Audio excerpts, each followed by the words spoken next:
Welcome back to Athletic Avengers, where we break down the greatest moments and what-ifs in sports history. Today, we're tackling a big one: why Michael Jordan's Chicago Bulls would have had a seriously tough time winning a seventh NBA title in 1999. The Bulls were the kings of the 90s, but could they have kept the dynasty alive? Let's dive into the chaos of the 99 season and find out. Buckle up, hit that subscribe button, and let's get into it. Let's set the scene. The Chicago Bulls of the 1990s were a juggernaut. 6 NBA championships from 1991 to 1998, led by the GOAT, Michael Jordan, with Scottie Pippen as his wingman, Dennis Rodman as the rebounding machine, and Phil Jackson as the mastermind coach. Their 98 title, MJ's iconic shot over Byron Russell in Game 6 against the Jazz, was the perfect cap to a dynasty. But then, boom, everything fell apart. Why? The 1998 and 99 NBA season was a perfect storm of problems for the Bulls.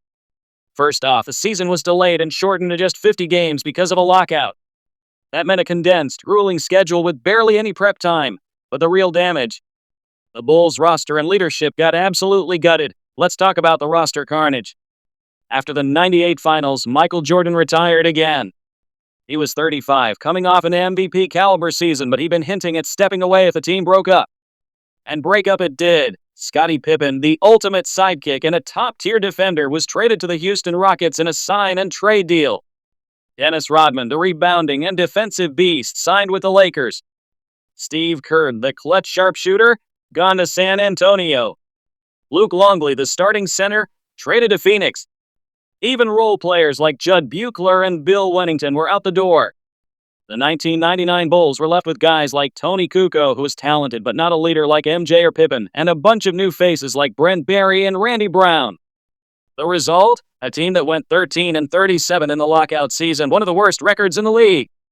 Without Jordan's scoring, Pippen's versatility, or Rodman's hustle, the Bulls were a shell of their championship selves.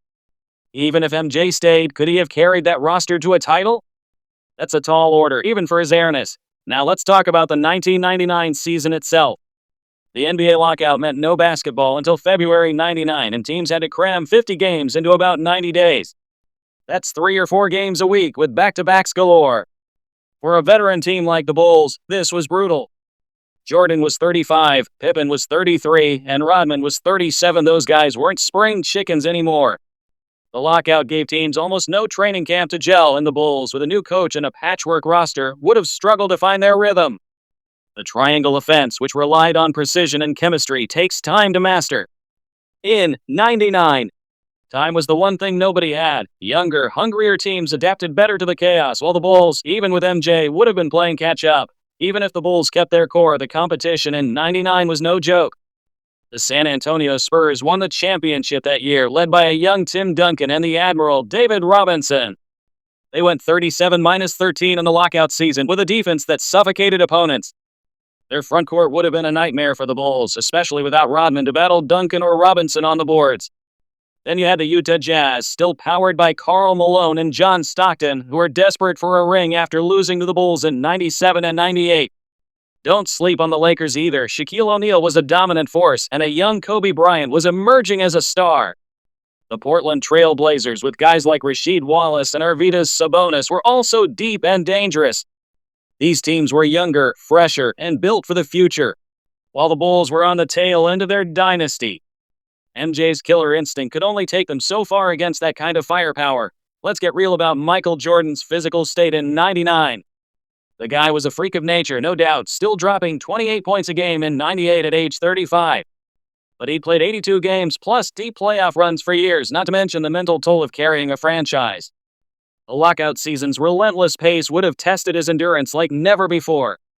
Pippen and Rodman were also showing wear and tear. Pippen dealt with injuries, and Rodman's off-court antics were harder to manage without Phil Jackson's calming presence. The Bulls' bench in 98 was already thin, relying on aging vets like Ron Harper and Tony Kukoc.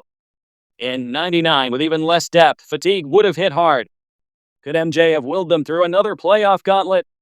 Maybe, but it's a stretch to think they'd dominate like before. Phil Jackson was the glue that held the Bulls together. His triangle offense maximized MJ, Pippen, and the role players, and his Zen master vibe kept egos in check. But after 98, Jackson left and the Bulls hired Tim Floyd, a college coach with zero NBA experience.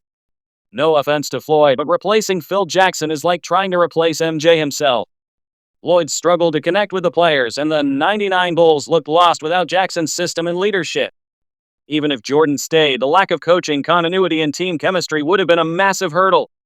The triangle takes time to learn, and with new players and a new coach in a shortened season, it's hard to see the Bulls clicking like they did in their glory days. Now let's play the what-if game. Say MJ doesn't retire, Pippen stays, and Phil comes back.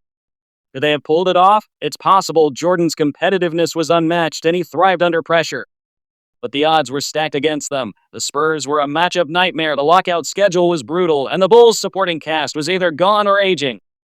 MJ might have dragged them to the playoffs, but a seventh title would have required a miracle run against stacked teams. The dynasty was built on perfect timing. By '99, that magic was fading fast. So, Avengers, the 1999 Bulls were a dynasty dismantled. No MJ, no Pippen, no Phil, a brutal schedule, and a league full of hungry contenders made that seventh title a long shot. Could Jordan have defied the odds one more time? I want to hear your take. Drop your thoughts in the comments, hit that like button if you enjoyed this deep dive, and subscribe to Athletic Avengers for more hoops history and what-ifs.